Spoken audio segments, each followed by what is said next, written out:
Bonjour à tous et bienvenue dans cette vidéo d'analyse et de débriefing. Qu'est-ce que je dis moi? C'est de trading live, de débriefing du trading live de cette session du jeudi 15 juin. Donc n'hésitez pas à lâcher un maximum de pouces bleus, à vous abonner à la chaîne bien entendu et à la partager un maximum. Alors, que s'est-il passé aujourd'hui? Donc si on prend à partir de 9 heures, où est-ce qu'on se situe sur le graphique cadre? On se situe ici. Donc là, pour l'instant, pas d'intervention possible. Ici, on avait une intervention qui pouvait être intéressante. Pourquoi? Parce qu'on est sur une zone de double bottom, donc une zone chartiste ici, en plus d'être au croisement quasi des trois enveloppes inférieures. Alors ça nous envoie où sur notre graphique Renko? Eh bien, ça nous envoie ici. Avons-nous un setup de divergence à se mettre sous la dent?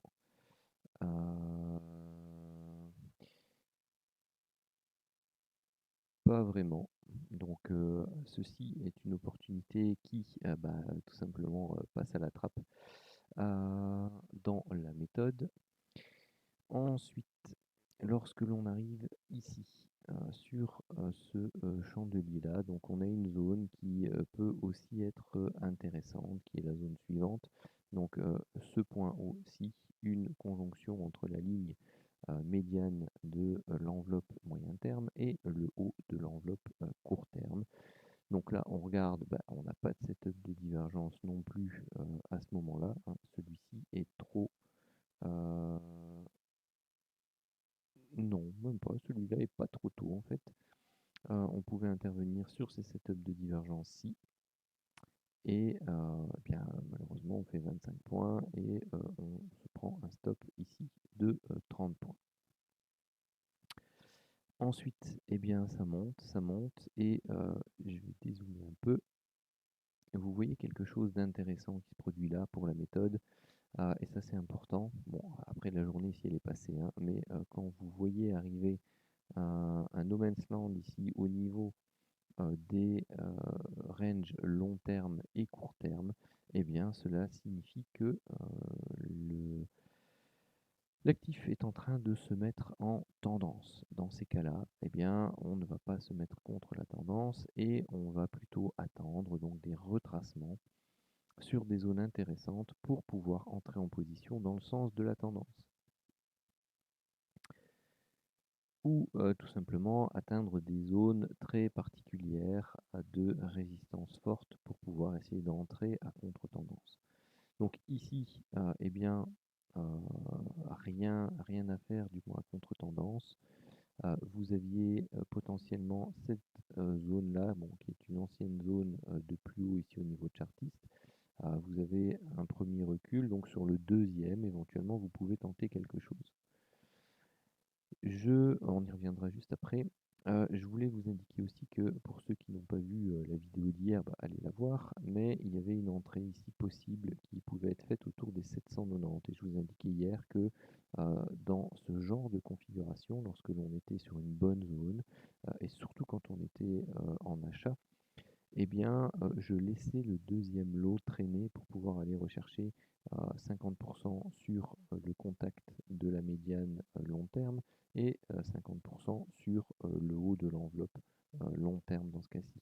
Et donc, eh bien, vous pouviez aller rechercher les 265-270 points ici et les 490 sur ce trade-là.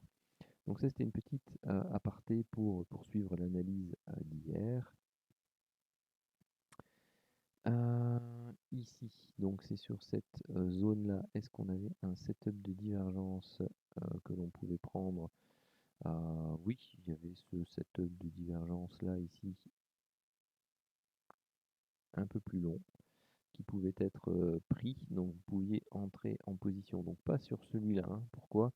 Parce que on est en forte tendance, et donc on attend au moins une première tentative, sa correction, et sur la deuxième tentative, on peut travailler une entrée. Alors cette entrée-là, bien entendu, vous prenez votre premier objectif ici, non pas sur la ligne de tendance médiane de l'enveloppe long terme qui est fortement ascendante. Pourquoi? Tout simplement parce qu'on travaille tout simplement une zone de consolidation. Donc là, vous allez rechercher votre objectif sur le dernier plus bas précédent. Donc là, vous avez votre premier objectif et votre mise ABE ici. Ça, c'est important hein, dans la méthode. Pas de setup de divergence haussier malheureusement parce que c'était une zone de latéralisation que l'on pouvait attendre par exemple pour pouvoir prendre un achat et essayer de poursuivre le mouvement haussier qui était en cours. Donc pour l'instant on est à plus 25, moins 30. Donc ensuite, vous voyez, ça remonte. On vient retravailler cette zone-là. Il n'y a pas de setup de divergence. Vous peut-être éloigné, mais dans ces cas-là, je ne le prends pas. Pourquoi? Parce qu'on a déjà fait la structure de consolidation ici. Donc prendre celle-là, c'est dangereux. Pourquoi? Parce que c'est tout simplement une structure de on casse les derniers plus hauts, on temporise légèrement et puis on repart.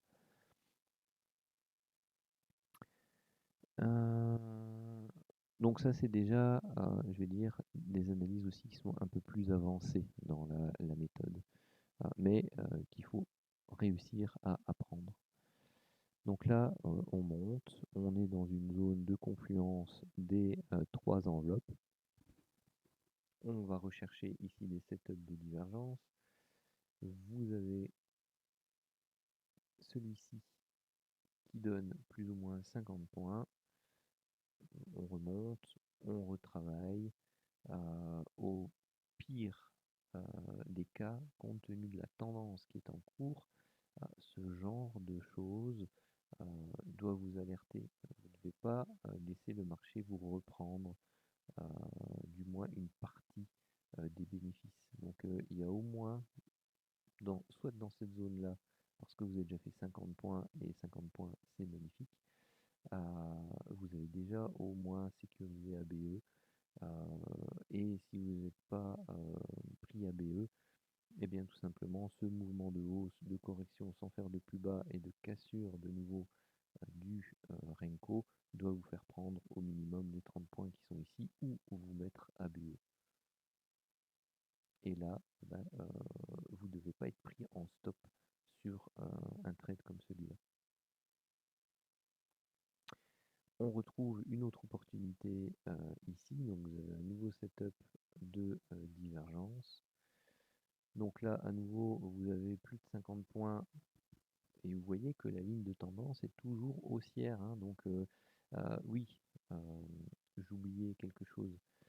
Remarquez que la zone de range long terme n'est toujours pas activée, que vous êtes en zone de range court terme. Mais vous avez, donc pour les débutants, clairement, vous ne prenez pas ce genre de trade. Pour les plus expérimentés, vous devez agir comme expliqué. Mais la raison pour laquelle vous devez agir aussi comme expliqué, c'est parce qu'on n'est pas en zone de range long terme et que vous avez des zones de range court terme qui sont hachées menues et très courtes. Ici, c'est le même topo, donc on agit de la même façon. Donc vous avez ici plus ou moins 65 points, vous repassez là, vous avez au moins pris 45 points de bénéfice sur ce trade-là et ABE sur le deuxième lot. Hein, on s'entend. Donc là on était à 25, donc là ça fait 70 et moins 30. Ensuite ici, pareil, vous avez un nouveau setup de divergence, on est toujours dans ces zones hautes, hein, donc des doubles tops en plus.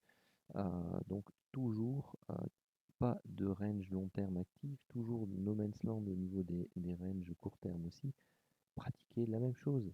Vous avez approché fortement ce niveau-là, c'est un niveau précédent qui a réagi ici au niveau Renko, vous prenez une partie de vos bénéfices. Donc là on est à 100, moins 30.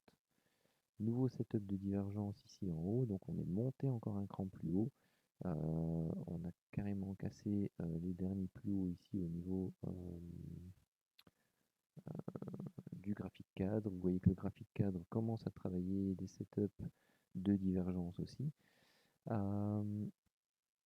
Toujours pas hein, de range long terme. Donc vous avez votre première entrée qui se trouve là. Vous allez rechercher plus ou moins la zone inférieure ici. Donc vous avez de nouveau 45-50 points. Donc là vous êtes à 150 moins 30. Vous êtes à BE, puis le solde s'en va là-bas, hein. Donc vous êtes à 150 et plus 60 sur la journée.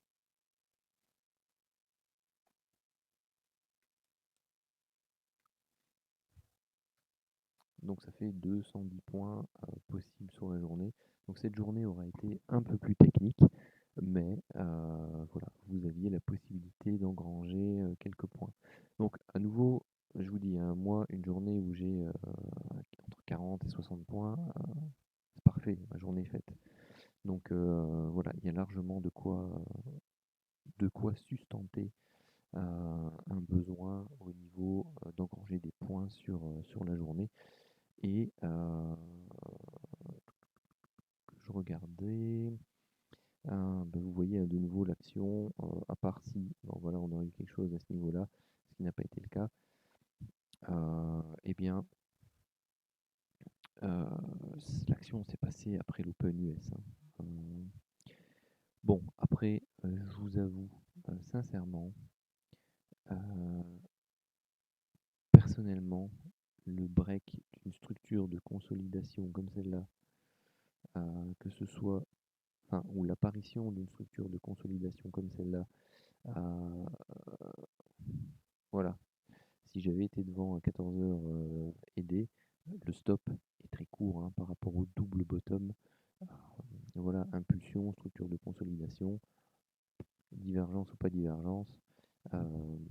Voilà, ça ce sont des entrées qu'il faut que vous appreniez aussi à pouvoir travailler, à risquer selon certains cas, parce que bah, voilà, vous êtes sur une zone de double bottom intéressante, vous avez un stop qui est relativement court, qui est de l'ordre de 35 points. Sérieusement, on n'est pas 35 points près sur la journée. Et celle-ci bah, vous permettait de reprendre, si jamais vous n'aviez pas pu rentrer ici, prendre vraiment toute l'impulsion haussière avec bah, tout simplement des objectifs à 180 et 400 points. Donc voilà. Voilà qui clôture cette vidéo journalière. Donc sur ce, je vous souhaite à tous une bonne soirée et à demain.